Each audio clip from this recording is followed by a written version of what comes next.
Someone on the outside might say, what's a clown doing in the hospital? And I think you only can answer that by either doing the work or being witness to the power of the work. The most magical moment in this work can be something as simple as a mouth going from this to...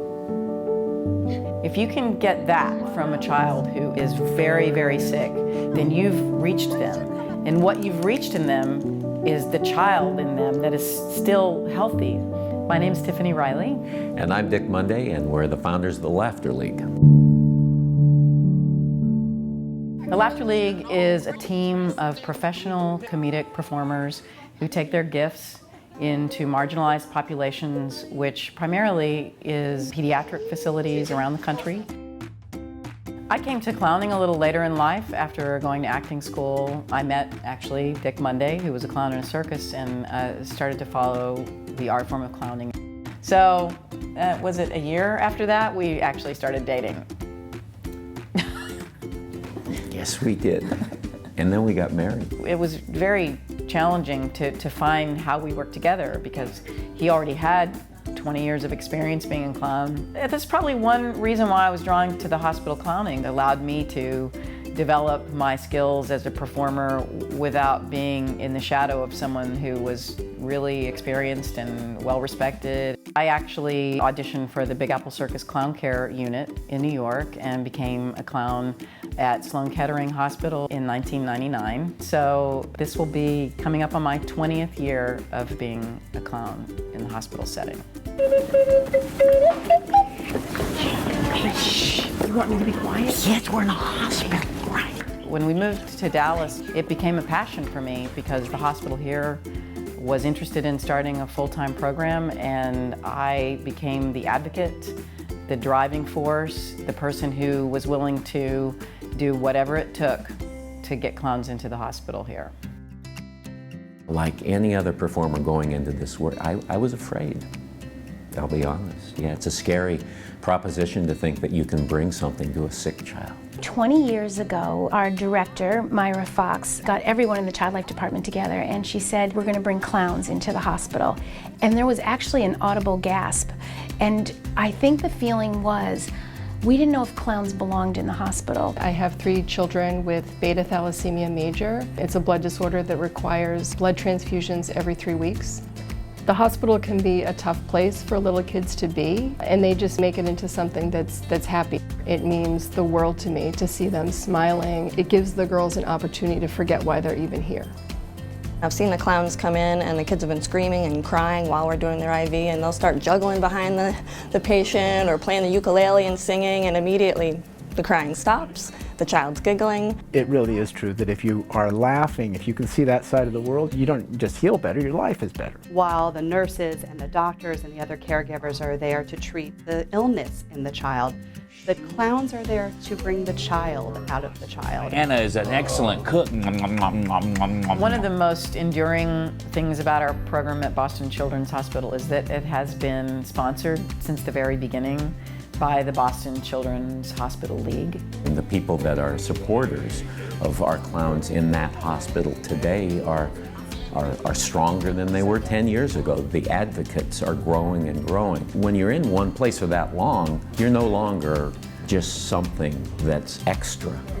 You're something that is part of it. I do have things that do weigh on my mind a lot, and that usually stresses me out.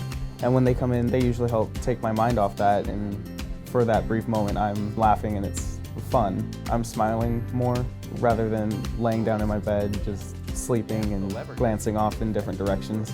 So many kids are hurting, so many kids are broken, and anytime you can instill joy, laughter, humor, anything that can capture them for that moment to bring some healing, that's what this is all about. You hear people here say, oh, I'm afraid of clowns, or I don't like clowns. What could a clown bring to this interaction? But when you give it a chance, then you see, oh, they can bring a lot, and they bring a depth that you don't expect. And so I would say, put the box away and let them surprise you. Anything that can be done to help these kids just feel like, I'm a normal kid, this is a normal day, I would say does as much for their health as the medical treatments they're receiving. Wait a minute, you're a good thrower. You want to throw in here? We are here because our son was diagnosed with neuroblastoma last September.